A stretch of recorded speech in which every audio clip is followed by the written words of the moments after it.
어, 톨스토이가 쓴 아주 유명한 단편 소설이 있습니다. 아마 내용은 아마 다들 알긴 아실 거예요. 제목이 뭐냐면 사람에게는 얼마나 많은 땅이 필요한가입니다. 어느 날 이제 농부에게 꿈 같은 제안이 들어왔어요. 우리나라 돈으로 아마 환산을 하면 한 1억 5천에서 2억 정도를 지불하면 해가 뜨는 동시에 출발을 해서 이렇게 쭉 돌아가지고 출발점으로 돌아오기만 하면 그 모든 그 범위에 있는 땅들은 전부 다 주겠다는 것이었습니다.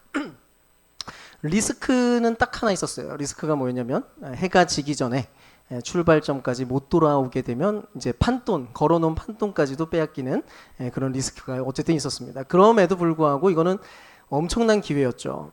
그야말로 정해진 한계가 없기 때문에 어느 정도의 부자가 될 수 있는지는 순전히 자기가 어떻게 하느냐에 달려 있었습니다. 그래서 이제 이 사람이 아침에 해가 딱 뜨자마자 걷기 시작을 해요. 처음에는 이제 적당히 가다가 조금만 이렇게 몇 시간만 돌아도 사실은 어마어마한 땅을 갖게 되는 거부가 되는 거였기 때문에 처음에는 가다가 적당히 돌아올 생각이었습니다. 근데 가다 보니까 이제 지금 걸은 땅보다 저쪽에 가니까 조금 더 좋아 보이는 땅들이 이렇게 막 보이는 거예요. 그래서 계속 더 갔습니다. 또 가서 저기까지만 가자 저기까지만 했는데 계속 갈 때마다 뭔가 좀 아쉬워서 계속 가다 보니까 어쨌든 무한대처럼 보이는 그 자유 속에서 이 사람이 이제 스스로를 점점 더 채찍질하면서 더 열심히 앞으로 막 달려가기 시작했습니다.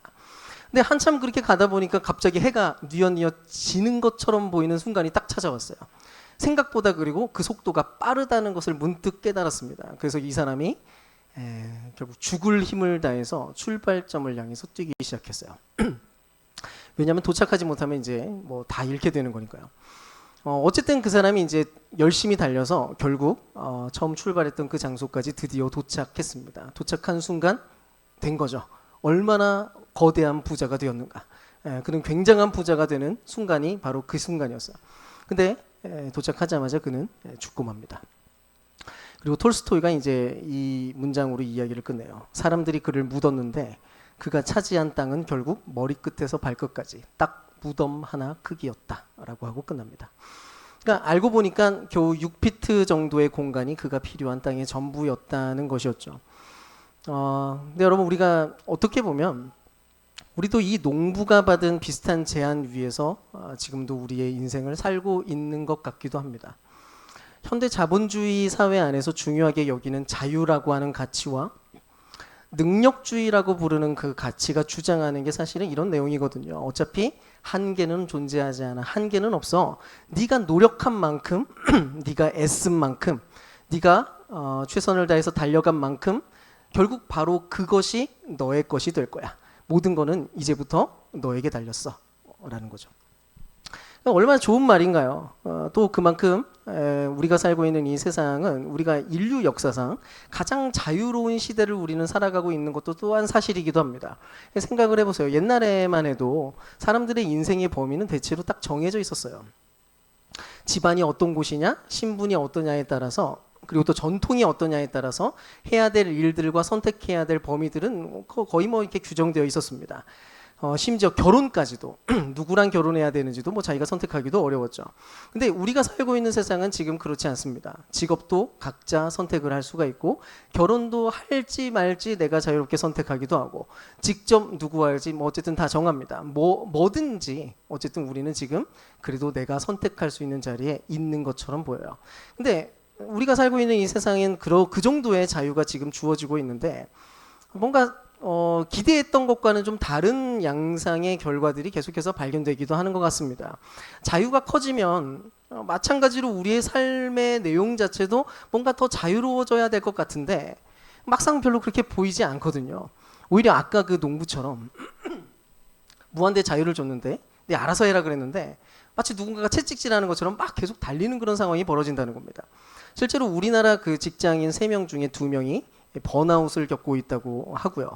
또 최근 보고서를 보니까 특히 보통은 가장 자유로운 세대라고 일컬어지고 또 사람들이 그렇게 생각하는 청년 세대가 삶의 만족도가 OECD 38개국 중에 겨우 31위를 차지했어요. 우리나라처럼 이렇게 자유로운 나라가 또 어디 있을까 싶은데도 만족도는 굉장히 떨어집니다. 물론 이제 뭐 여러 가지 혼란스러운 다양한 지표들이 또 여기에 포함되어 있긴 하지만 어쨌든 현실 자체가 뭔가 좀 앞뒤가 안 맞아 보이지 않습니까? 뭐든 내 마음대로 그래도 가능해진 시대가 됐는데 우리는 왜 이렇게 얽매인 사람처럼 보이게 되었느냐는 거죠. 그런 면에서 오늘 예수님이 하시는 이 선포를 깊이 생각을 하면서 우리가 좀 어떤 대답을 좀 찾아보려고 합니다. 우리가 살고 있는 세상이 이야기하는 그 자유와 예수님이 말씀하려고 하는 이 자유는 대체 어떤 차이가 있는지, 그리고 대체 어떻게 해야 우리가 진짜로 자유로워질 수 있는지를 또 확인하고 우리가 함께 진실하게 반응했으면 좋겠어요. 일단 오늘 본문에서 예수님이 그 자신을 이제 막 믿은 사람들에게 이제 얘기를 하기 시작했어요. 그러니까 예수님이 처음에 누군지 몰랐다가 이 초막절 기간에 이게 지금 이 모든 내용이 사실 초막절 상황에서 이게 쭉 전개되고 있는 중이거든요. 그러니까 예수님이 누군지 몰랐다가 예수님의 선포와 이야기들을 들으면서 사람들이 예수님을 조금씩 믿는 자리에 오기 시작합니다. 그러니까 예수님을 믿어서 예수님이 누군지를 좀 이해하게 되어서 어쨌든 몰려 들어왔어요. 그리고 났는데 예수님이 이렇게 얘기합니다. 31절에서 32절인데요. 너희가 내 말 안에 머물러 있으면 너희는 참으로 내 제자다. 그러면 진리를 알게 될 것이고 그 진리가 너희를 자유롭게 할 것이다. 라고 얘기합니다. 굉장히 유명한 말이죠. 진리가 너희를 자유롭게 하리라. 대학에도 막 이렇게 써 있는데 무슨 말이었을까요? 대체 어쨌든 이 말에는 그 전제가 하나 붙어 있어요. 뭐냐면 너희는 지금은 자유롭지 않아라고 하는 전제입니다. 그러니까 진리가 자유롭게 할 거야. 한마디로 지금은 별로 자유롭지 않아라는 거였죠. 너희들은 지금 뭔가에 얽매여 있어. 너희는 무언가에 종으로 살고 있어라고 하는 의미였죠. 그래서 그 말을 듣고 이제 예수님을 믿었던 이 유대인들이 듣자마자 발끈합니다. 33절에 이렇게 얘기해요. 우리는 아브라함의 자손입니다. 우리는 한 번도 누구의 종이 되어본 적이 없습니다. 그런데 어떻게 우리더러 갑자기 자유롭게 될 거라고 이야기를 하십니까? 라고 물었어요. 이런 거예요. 뭐라고요? 자유롭게 된다고요? 아니 우리가 지금까지 뭐 종으로 산 적이 있는 줄 아세요? 무슨 소리십니까? 우리는 언제나 자유로운 사람들이었어요. 살짝 기분 나쁘네요. 근데 이게 사실일까요? 대충 생각만 해봐도 이렇게 이스라엘은 이게 자유롭지 않았거든요. 400년 동안이나 일단 종살이를 하고 있었어요. 그들은 이집트에서. 그리고 나중에는 구원을 받아가지고 어쨌든 자유로운 백성처럼 살았는데도 불구하고 나중에는 나라가 망해가지고 바벨론 포로가 되었고 지금은 또 여전히 로마의 지배 아래서 살고 있는 식민지 백성들입니다. 예. 근데 우리는 이렇게 얘기하는 거예요. 우리는 단 한 번도 종이 되어본 적이 없습니다라는 거예요. 대체 이 사람들은 무슨 생각으로 이런 얘기를 막 자신만만하게 또 하고 있는 걸까요? 정치적 현실은 엄연하게 그들은 마치 종처럼 식민지 상황을 겪고 있는데 이 사람들은 지금 무슨 생각인 걸까? 사실 이 사람들 안에는 일종의 영적인 자존심이 지금 작동하고 있는 것 같아요. 마치 이런 얘기였어요. 우리가 지금 로마 식민지 아래 살고 있는 거 예 맞죠? 그렇긴 해도 우리는 여전히 아브라함의 자손으로 살고 있는 중입니다. 우리는 한 번도 종처럼 살아본 적이 없습니다. 우리는 종이 된 적이 없고 그들이 요구하는 방식대로 우리가 끌려다닌 적이 있는 줄 아십니까? 우리는 유대인답게 살았습니다. 우리가 자치적인 부분들을 다 보장받은 채로 우리는 여전히 이 식민지배 아래 있지만 여전히 유대인으로 살고 있는 중입니다. 우리는 하나님의 백성이라고요. 이 얘기를 한 거예요. 근데 알고 보면 예수님이 지적하고 싶었던 것도 단순히 정치적 현실만을 의미하는 것은 아니었어요. 예수님이 이런 의미였죠. 그래, 로마가 너희를 완전히 종으로 삼은 건 아닌지도 모르겠어. 그렇긴 하지. 내가 하고 싶은 말도 그런 얘기를 하는 건 아니야. 근데 로마보다도 너희를 훨씬 더 사로잡고 있는 것이 있어. 너희는 진짜 자유로워져야 돼. 사실은 너희가 가장 자유롭다고 여겼던 그 모든 순간들에도 너희들은 끌려다니고 있었어. 너희는 자유로워져야 돼. 그게 답이 아니거든. 진리가 너희를 자유롭게 할 거야. 라고 얘기하신 겁니다. 자, 그럼 이 이야기를 이제 우리에게로 좀 다 가져올게요. 한번 생각해 봅시다. 만약 예수님이 우리에게 지금 오셔서 너 자유로워져야 돼. 너 지금 얽매여 있어. 너 무언가 지금 좀 매여 있어. 너 지금 끌려다니고 있는 것 같아. 너 종으로 사는 것 같아. 이렇게 얘기하면 우리가 어떤 반응을 보일까요? 지금 예수님을 믿는 사람들한테 예수님이 이렇게 얘기한 거거든요. 아마 발끈하지 않을까요? 아니, 저는 이미 충분히 자유롭습니다. 제가 지금 누가 시켜서 하는 사람은 아니거든요. 제가 알아서 판단을 잘하고 있고요. 제가 알아서 선택 잘하면서 살고 있으니까 너무 걱정하지 마세요. 뭐 그렇게까지 생각하세요? 근데 여러분 일단 물어야 될 게 있어요. 진짜로 우리가 자유로운가? 정말로 우리는 자유로운가? 우리는 보통 내가 지금 하는 그 선택이나 내 안에서부터 피어오르는 어떤 욕망들이 전부 다 내 거라고 생각합니다. 그러니까 내가 주인이고 내가 선택한 거야 라고 생각합니다. 내가 갖고 싶어 하는 거든 내가 되고 싶어 하는 것든 상관없이 그거는 결국 내 결정이야 라고 내가 생각하는 거죠. 내가 스스로 다 한 결정이라고. 근데 진짜로 그럴까? 우리가 솔직해지잖아요. 대부분은 사실은 그렇지는 않습니다. 우리는 진공 상태에서 살고 있는 사람이 아무도 없거든요. 우리는 늘 뭔가를 봅니다. 광고에서 얘기를 해요. 이게 있으면 행복할 수 있어 라고 광고가 계속 설명을 해줍니다. 그 제품들을. 미디어를 보니까 이렇게 생긴 게 예쁜 거야, 이렇게 하는 게 멋진 거야 라는 얘기를 계속 보여줍니다. SNS에서도 이 정도 돈은 가져야 성공한 것이고 이 정도 돈은 가져야 자랑할 수 있어 라고 계속 얘기하는 것처럼 보이는 일들이 계속해서 보여집니다. 하여간 옆 사람들이 사는 거를 보면서 저 정도로 사람들이 살아가는데 나도 저 정도는 살아야 그게 당연한가라는 생각을 계속 내가 하게 됩니다. 부추김을 계속 당합니다. 무슨 일이 벌어집니까? 우리는 지금도 수많은 스승들 밑에서 뭔가를 계속 배우고 있어요. 다 스승들이에요. TV, 옆 사람, 저 사람들이 하는 말들이 우리에게 끊임없이 영향을 줍니다. 어디에 우리의 욕망을 담아야 되는지를 계속 가르쳐 주고요. 내가 뭘 더 사랑하면 좋을지에 대해서 계속 얘기를 해줘요.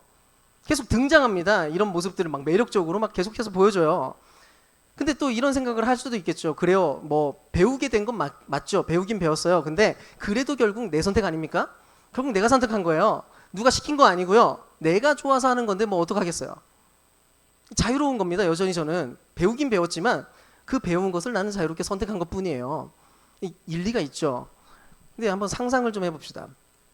누군가가 자발적으로 내가 사랑에 빠졌다고 생각하면서 누군가와 사귀고 있어요. 열심히 사랑의 헌신과 수고를 합니다. 그 상대를 향해서. 근데 옆에서 봤는데 둘이 뭔가 사랑한다고 하고 뭐 하고 있는데 아무리 봐도 뭔가 잘못된 것처럼 보이는 거예요. 옆에서 보니까. 왜냐니까 상대방은 별로 사랑에 빠진 것처럼 보이지도 않고 그리 또 좋은 사람인 것 같지도 않은 거예요. 오히려 다분히 의도적으로 계속 뭐 어떤 말을 하는데 그게 가스라이팅 같습니다. 하여간 누가 봐도 옆에서 정상적으로 서로에게 유익이 되는 사랑을 하고 있다기보다는 한 사람이 다른 한 사람에게 완전히 매여 있고 조종당하는 상태처럼 보이는 그런 모양이 발견되는 거예요. 그러니까 자기 판단대로 한다기보다는 옆에 사람이 보기에는 확실히 그렇게 보이는 거예요. 끌려다니고 있는 왜곡된 사랑, 왜곡된 형태의 조종 방식으로 가스라이팅 당한 방식으로 둘이 관계를 유지하고 있는 겁니다. 조종당하는 것처럼. 근데 가스라이팅 당하고 있는 그 사람한테 그래서 얘기를 해준 거예요. 당신이 그러면 안 돼요. 가스라이팅 당하고 있는 거예요. 뭐라고 대답할까요? 아마 이렇게 대답할 거예요. 아니요, 저 진짜 사랑해서 하는 건데요. 저는 저 사람 없이 못 삽니다. 다 제가 좋아서 하는 거예요. 저 사람 없으면 저는 진짜 못 살아요. 아무리 생각해도 그건 불가능합니다. 저 사람이 없잖아요. 저는 제가 아닌 거예요. 라고 아마 말할 겁니다. 가스라이팅은 원래 그런 거거든요. 그거 없으면 못 살 것 같아요. 그 자기가 자유롭게 여전히 선택하는 거라고 확신합니다. 내가 자발적으로 사랑하고 있다고 그렇게 착각을 하는 거예요. 근데 엄연히 볼 때 그걸 자유라고 부를 수는 없는 겁니다. 예수님이 그래서 이스라엘 백성들을 보면서 그 방향 속에서 이렇게 얘기를 하고 있는 거예요. 34절에 진실로 진실로 너에게 말한다. 죄를 짓는 사람은 누구나 죄의 종이다 라고 얘기합니다. 예수님이 여기서 말하는 죄의 본질은 딴 게 아니에요. 그건 뭐냐면 사랑의 방향이 틀려진 걸 이야기합니다. 진짜 사랑해야 될 대상, 사랑하면 사랑할수록 더 아름다워지고 더 온전하게 발견되어져 나가는 그런 존재를 사랑하는 게 아니라 오히려 가스라이팅 당하다가 결국은 파괴되고 이용당하고 망가뜨리게 되는, 그리고 망가뜨리는 그런 존재들을 사랑하게 되는 일이 그게 바로 죄의 종이 된 상태를 얘기한다는 거예요. 물론 인간은 원래부터 사랑으로 사는 존재입니다. 그래서 우리는 항상 뭔가를 사랑하게 돼 있어요. 그리고 바로 그것을 위해 살아가게 돼 있습니다. 여러분, 우리가 가끔 착각해요. 나는 신념이 있어, 신념으로 나는 살아, 이렇게 생각하기도 하는데 신념대로 사는 사람은 거의 없습니다. 자기가 사랑하는 것을 위해 살아요. 합리적이지 않아도 돼요. 합리적으로 사는 사람은 없습니다. 자기 생각은 이런 것들이 있어도 그래도 진짜 좋아하는 그 마음이 이끄는 대로 사는 게 그게 인간이에요.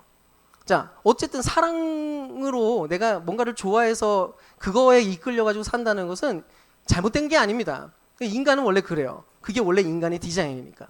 근데 문제는 우리가 정작 우리를 지으신 분, 우리를 가장 위해 주시는 분, 우리를 가장 온전하게 만드시는 그런 분을 제쳐두고 자꾸 엉뚱한 것들을 나의 사랑처럼, 나의 신처럼 그것들을 우리가 점점 더 사랑하게 되기 시작했다는 것입니다. 돈, 인정, 성공, 남들의 시선, 그런 것들을 실제로 우리가 사랑하는 거예요. 신념은 그렇지 않아요. 신념은 다른 데 있는데 하나님이고 막 뭐 다른 좋은 것들 막 이게 멋진 것들인데 내가 진짜로 사랑하는 내 마음이 이끌리는 것은 좀 다른 거라는 거예요. 돈이 막 너무 매력적이고 인정받는 게 너무 좋고 막 이래요. 근데 문제가 뭐예요? 우리가 이미 사랑에 빠져버린 바로 그것들이 정작 우리를 아름답게 만들어주지는 못한다는 것입니다. 돈을 아무리 추구해도, 인정을 아무리 추구해도 그 무언가에 우리의 삶을 갈아 넣어도 결국 우리를 배신할 거거든요. 마치 가스라이팅하는 애인처럼. 근데 우리는 그 사랑이 자발적인 선택인 줄 알고 그냥 삽니다. 그냥 내비둬요. 뭐 어때? 계속 달려갑니다. 근데 사실은 그게 단지 나를 갉아먹는 어떤 중독 증상인 경우인 게 너무너무 많다는 거예요. 결국 우리가 사랑하는 그것들이 결론적으로는 우리를 계속해서 끄뜨리고 있고, 그래서 실상은 마치 종처럼 그 내용 자체에 얽매여 살아가고 있는 그런 현실일지도 모른다는 것입니다. 게다가 이런 일은 표면적으로는 아주 건강해 보이고 박수 받을 만한 일상에서도 사실 똑같이 발견됩니다. 자, 이게 아주 병리적인 현상에서만 종처럼 얽매이는 건 아니에요. 요즘 쓰는 말 중에 그 갓생이라는 표현이 있습니다. 혹시 들어본 적 있으세요? 갓생? 예, 젊은이들만 아시는 것 같은데. 직역을 하면 신의 삶이라는 뜻이에요. 신의 삶, 신 같은 삶. 이게 무슨 뜻이냐면 하루를 신처럼 완벽하게, 하루를 알차게 살아가는 거를 갓생이라고 불러요. 그러니까 오늘 하루 너무 알차게 살았다. 그럼 갓생을 산 거예요. 예를 들면 새벽 5시에 알람이 울립니다. 남들 자고 있는데 자고 있는 시간에 일어나가지고 말 그대로 미라클 모닝을 성취했어요. 내가 이런 시간에 일어났어요. 그리고 물 한 잔 마시고 운동하러 갑니다. 그리고 오늘 운동 완료, 오운완 하고 이제 인증을 딱 때려요. 그리고 책도 읽고 영어 공부도 하고, 그러고 나서 출근을 하는 거예요. 또 출근해가지고 일을 열심히 하고 나서 퇴근을 합니다. 그리고 나서도 뭔가 배워요. 자기 발전을 위해서. 그래서 하루를 이렇게 점검을 하기도 하고 내가 해야 될 일을 계획하고 막 이러면서 그러고 잠에 또 드는 거예요. 자, 하루에 있는 그 1분 1초도 허투루 쓰지 않으려고 애를 쓰고 꽉꽉 채워서 사는 거죠. 아주 멋지고 알차게. 이게 바로 갓생입니다. 어때요? 이게 나쁜 건가요? 아니죠. 너무 대단해요. 저 멋진 것 같아요. 너무. 개인적으로 이렇게 사는 분들, 이렇게 사는 청년들을 보면 정말 놀랍게 느껴지고요. 너무 게으르신 분들이 좀 배웠으면 좋겠어요. 자, 근데 어떤 면에서는 그래서 자기를 정말로 사랑할 줄 아는 것처럼 보이기도 합니다. 이 사람들은 진짜 자기를 사랑하는 걸까? 자기를 사랑하는 게 아닐까? 이런 마음이 들어요. 왜요? 누가 시킨 것도 아니고 자기가 좋아서, 이거 누가 시켜서 하는 게 아니거든요. 이 갓생을 사는 사람들은 다 자기가 좋아서 그렇게 합니다. 더 나은 사람이 되고 싶어서 자발적으로 해요. 근데 실제로 이 갓생을 살려고 시도하는 사람들의 내면에 작동하는 실제로 작동하는 어떤 문제가 있다는 겁니다. 물론 해내면 너무 뿌듯하고 성취감이 있어요. 근데 이 갓생을 매일매일 사는 게 일단 쉽지가 않고 매일매일 불안한 거예요, 오히려. 뭐가 불안하냐면 이렇게 살고 싶은데 못 지킬까 봐. 실제로 어렵거든요. 실제로 다음날 막 실패해요. 실패하잖아요? 그럼 죄책감이 밀려온대요. 내가 갓생을 살았는데 다음날은 또 갓생을 못 살았어요. 죄책감이 막 밀려옵니다. 나 망했다. 나 또 게을러졌어. 난 왜 이 모양일까? 근데 더 큰 문제는 따로 있는데요. 갓생을 살면 살수록 이 정도면 됐다. 이 정도면 정말 뿌듯하다라고 하는 지점에 절대로 도달이 잘 안 된다는 겁니다. 계속 뭔가 부족하게 느껴진대요. 그럼 무슨 일이 벌어질까요? 잠시도 쉬지 못하고 안식을 누리지 못하는 거죠. 잠깐 쉬고 막 이렇게 좀 널브러지고 있고 싶어도 자꾸 이런 생각이 든대요. 이러면 안 되는데. 이건 잘못된 건데. 뭐라도 해야 되는데. 그 생각이 막 드는 거죠. 확실한 건 자발적으로 그래도 나름의 즐거움으로 무언가를 하고 있다는 것만으로 그거를 절대적으로 자유의 증거라고 볼 수는 없다는 것입니다. 그렇다면 대체 우리가 어떻게 해야 가스라이팅하는 연인과의 관계를 끊어낼 수 있을까요? 도대체 어떤 방식으로 우리가 자유로울 수 있느냐는 것입니다. 일단 확실한 거는, 자, 지금 당신이 지금 사랑하고 있는 대상은 그거 잘못된 거니까 앞으로 사랑하지 마세요. 앞으로 그런 생각하지 말고 생각을 좀 바꾸세요. 앞으로는 어떤 것에도 얽매이지 않기 위해서 마음에 다짐하세요. 오롯이 자신에게만 집중하시면 됩니다. 라는 식으로는 불가능합니다. 왜요? 이미 말한 대로 우리는 어차피 사랑으로 사는 존재거든요. 그러니까 인간이 원래 그래요. 사랑 없이 못 살아요.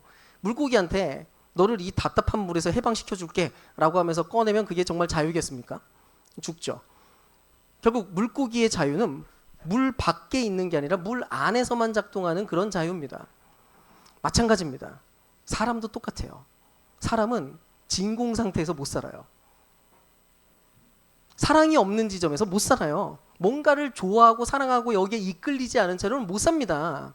그래서 진짜로 던져야 될 질문은 이거예요. 우리는 과연 뭘 사랑해야 되는가? 과연 무엇에 사랑에 빠질 수 있을 것인가? 과연 그게 가능한가? 과연 어떻게 진짜 사랑다운 사랑을 만날 수 있는 것인가? 이 부분입니다. 그래서 이 부분에서 좋은 연애가 뭔지를 좀 일단 생각해 볼게요. 청년들 잘 들으세요. 만약 내가 누군가를 만났는데 그 만난 이후부터 내가 점점 더 나다운 존재로 발전하고 있다고 느껴진다면 그게 좋은 연애입니다. 내가 나를 자꾸 이렇게 쭈그리게 만들거나 뭔가 바꾸거나 이런 것보다 내가 진짜로 좀 더 나다워지고 좀 더 멋져지는 거예요.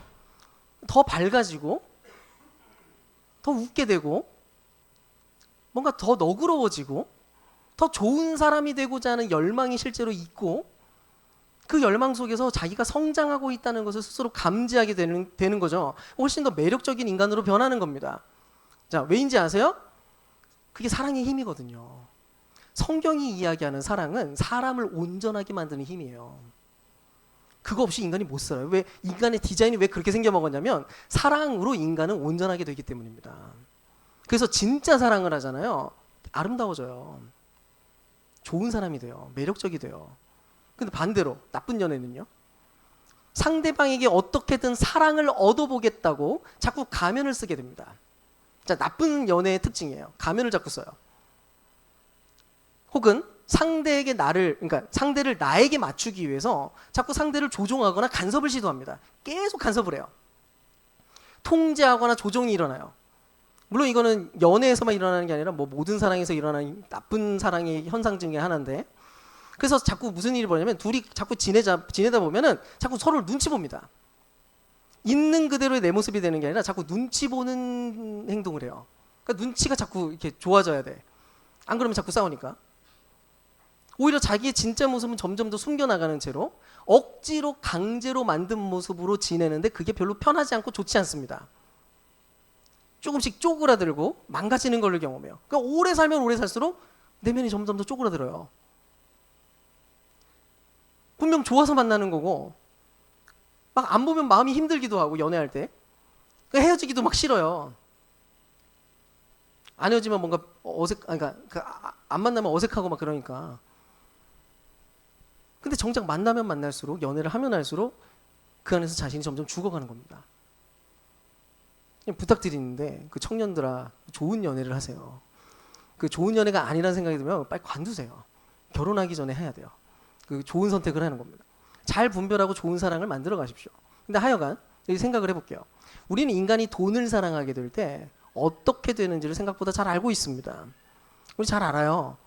얼마나 돈을 너무너무 사랑하는 사람들이 얼마나 냉혹해질 수 있는지 우리 압니다. 돈을 사랑하다가 얼마나 폭력적일 수 있는지 우리 압니다. 돈을 사랑하다가 얼마나 안하무인하고 이기적으로 살게 되는지 우리는 보고 있습니다.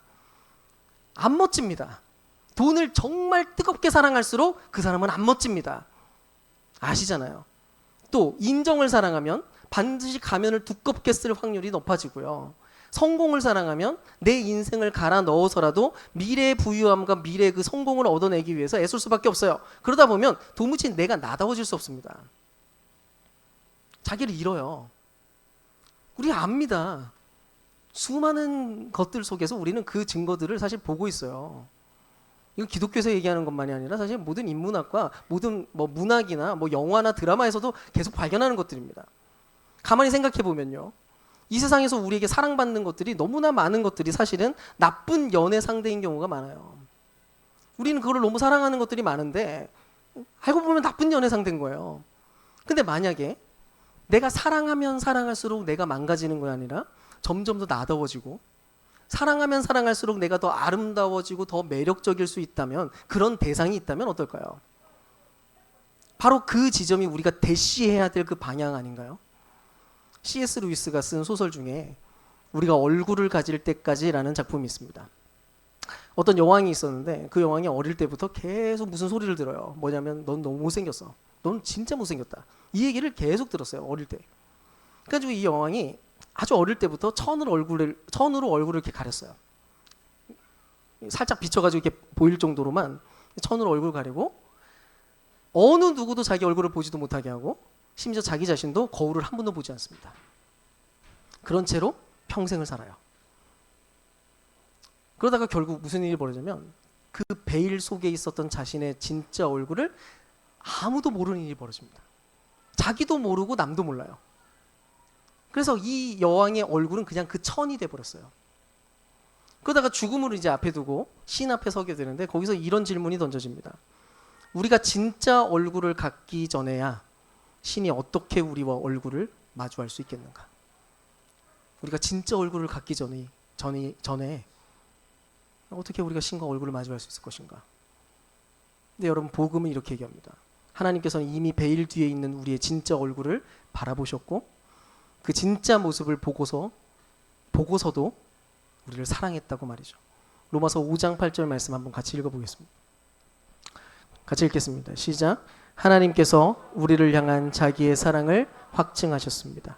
우리가 아직 죄인이었을 때 바로 그때 그리스도께서 우리를 위해 죽으셨습니다.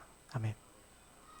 우리의 화장을 다 지운 그 얼굴 보시고도 남들에게는 쓰고 있었던 그 가면을 전부 다 벗은 얼굴을 그분은 직접 다 확인하시고도 그저 이미 그 자체로 사랑하기로 결정하셨다는 거예요. 그러니까 여러분, 우리가 이분 앞에서 다시 가면을 뒤집어 쓸 이유가 뭐가 있겠습니까? 어차피 가장 최악의 상태와 최악의 현실을 보고서도 그분은 우리를 사랑하셨는데 우리가 그분 앞에서 거칠 게 뭐가 있어요? 그냥 진짜 있는 모습 그대로 내가 진짜 나다운 나의 모습으로 그분 앞에 진짜로 설 수 있는 겁니다. 하나님이야말로 우리를 가장 나답게 해주는 사랑이라는 거예요. 그럴 수 있는 겁니다.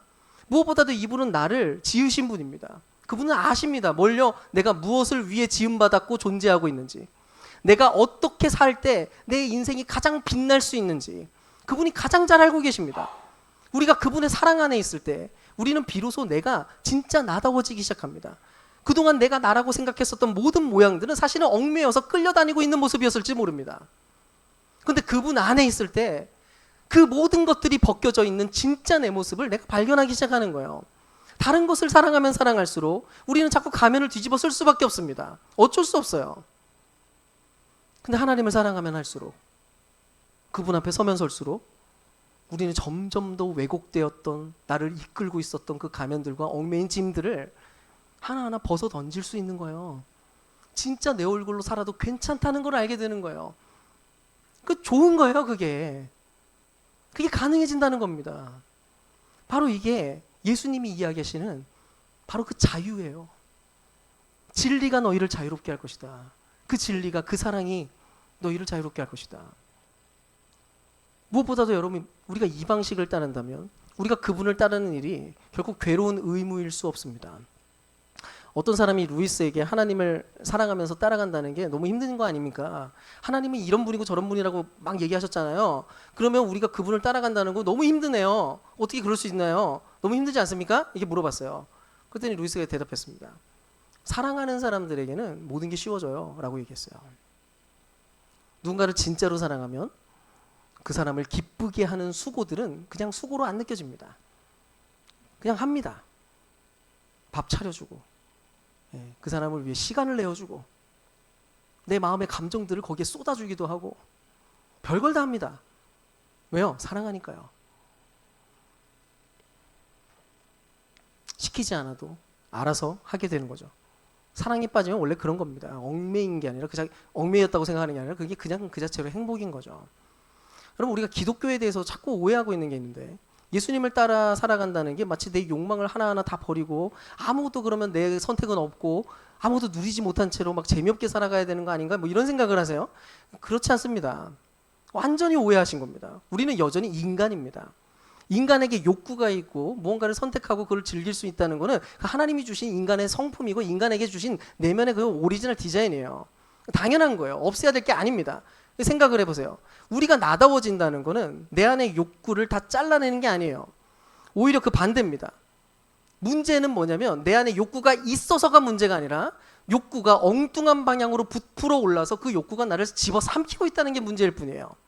돈을 향한 내 마음이 너무 과도하게 커져서, 인정을 향한 마음이 너무 과도하게 커져서 나를 집어삼키고 사로잡아가지고 나를 괴롭게 만드는 일이 벌어진다는 거예요. 그러니까 여러분, 하나님을 사랑한다는 건 이 욕구를 죽이는 게 아닙니다. 뒤집힌 욕구, 제자리를 벗어나서 나를 지배하던 욕구가 그리스도의 사랑 안에서 온전하게 재배치되어서 원래 있어야 될 자리에, 적당한 자리에 거기에 서게 되는 일인 거예요. 돈도 성취도 사랑도 그 뭐든 그게 나쁜 게 아니거든요. 다만 그것들이 왕 노릇하던 그 자리에서 내려오는 겁니다. 딱 있어야 될 제자리를 찾는 거죠. 그때 우리가 비로소 그것들에 끌려다니지 않으면서도 그것들을 마음껏 누리는 진짜 자유로운 삶을 살게 되는 거예요. 뭘 해든 상관없어. 그러면 어떤 인생을 살든 좋은 겁니다. 자, 그러면 우리가 어떻게 나쁜 연애상들, 지금 어쨌든 우리에게는 나쁜 연애상들이 없을 리가 없어요. 인간은 다 그렇거든요. 그럼 이들과 어떻게 우리가 결별을 하고 실제로 좋은 연애상대인 하나님과 사랑을 하며 살아갈 수 있을까요? 보통 이렇게 얘기해요. 일단 회개부터 하세요. 죄를 끊어내려고 애를 쓰시고 싸우세요. 돈도 덜 사랑하려고 열심히 이를 악물고 싸워보십시오. 인종도 최대한 덜 받으려고 시도 좀 해보세요. 그러면 될까요? 아마 다들 해보셨잖아요. 그런 식으로 불가능합니다. 그런 식으로는 안 돼요. 자, 이 컵이 있어요. 이 텀블러에 공기가 가득해요. 여기 아무것도 안 들어서 공기로 가득합니다. 공기 어떻게 뺄까요? 여기서 손으로 이렇게 긁으면 되나요? 아니면 빨대로 이렇게 빨아가지고 빼면 되나요? 그래봤자 어차피 공기 계속 채워집니다. 방법이 있어요. 어떻게 하면 됩니까? 물 따르면 돼요. 여기에 컵에다가 물을 가득 채우잖아요. 공기는 저절로 여기서 밀려나가서 없어집니다.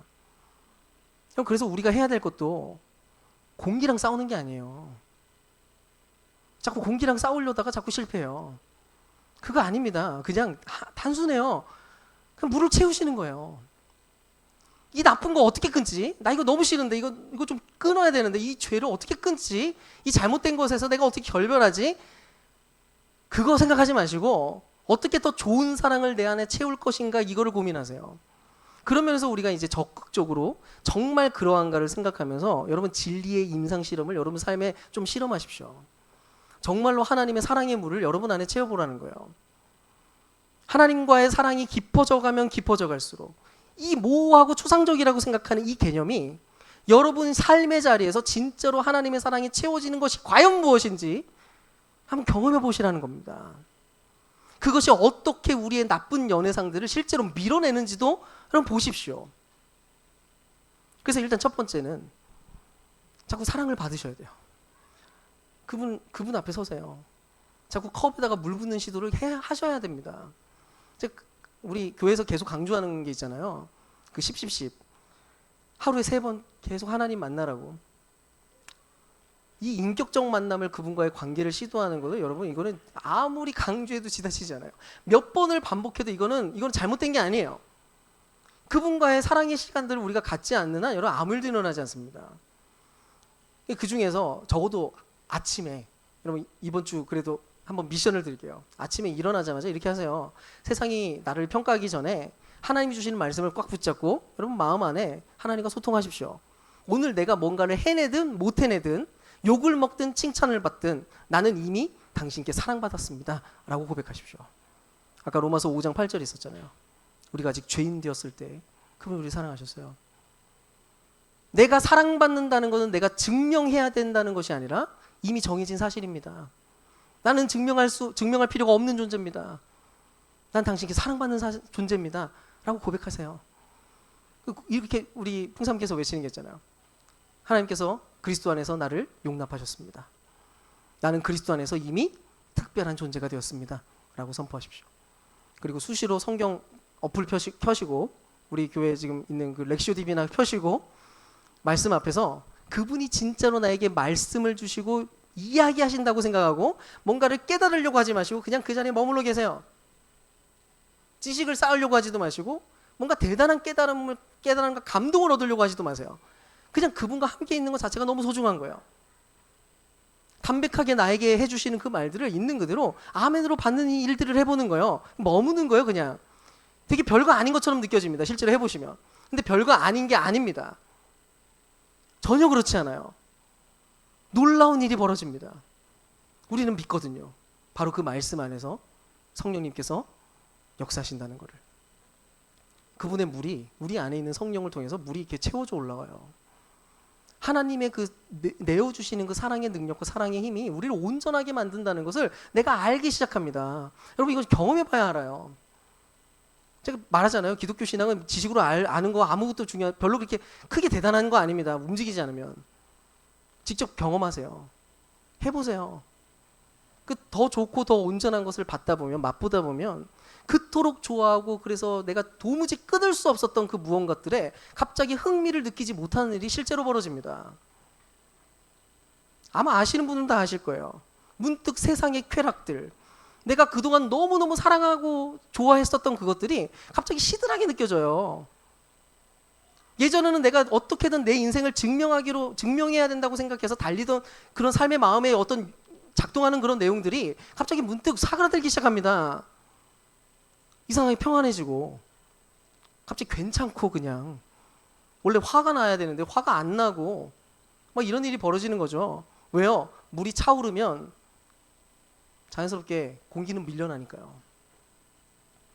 그래서 두 번째로 해야 될 임상실험이 있어요. 옛사랑이 실제로 밀려나는 것을 여러분 직접 확인해 보시는 거예요. 아마 하나님의 사랑을 진지하게 받아들이고 여러분 안에 물을 자꾸 채우려고 시도를 하다 보면 아까 말한 대로 반드시 이전에 즐기던 것들이 시들하게 느껴지는 순간들이 계속 올 겁니다. 그때 괜히 다시 붙잡거나 애매하게 그냥 들고 있지 마시고 슬그머니 손을 놓아버리세요. 예를 들면 너무 좋은 일이 나에게 있어요. 평소대로라면 SNS에 바로 올려가지고 사람들이 알아봐 주기를 내가 간절히 소망합니다. 근데 어떤 순간 내 안에 그런 것들이 작동하면서 그냥 나 혼자 놔버리는 거예요. 그냥 하나님 앞에서만 조용히 감사하는 자리에 머물러 보는 거예요. 사람들이 인정해 주는 게 아니라 오롯이 하나님만 나를 인정하는 그 감각에 내가 있어 보는 겁니다. 경험해 보는 거예요. 아무도 알아주지 않아도 괜찮구나. 아무도 안 알아줘도 내가 여전히 기쁠 수 있구나. 그게 가능하다는 것을 맛보시는 겁니다.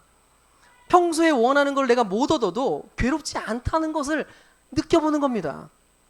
혹시 갓생을 막 살아가고 계셨다면 한 칸 정도는 일부러 비워보기도 해보고 아주 살짝 가면을 벗고 약한 모습을 솔직히 드러난다고 해도 여전히 괜찮다는 것도 경험해 보는 거죠.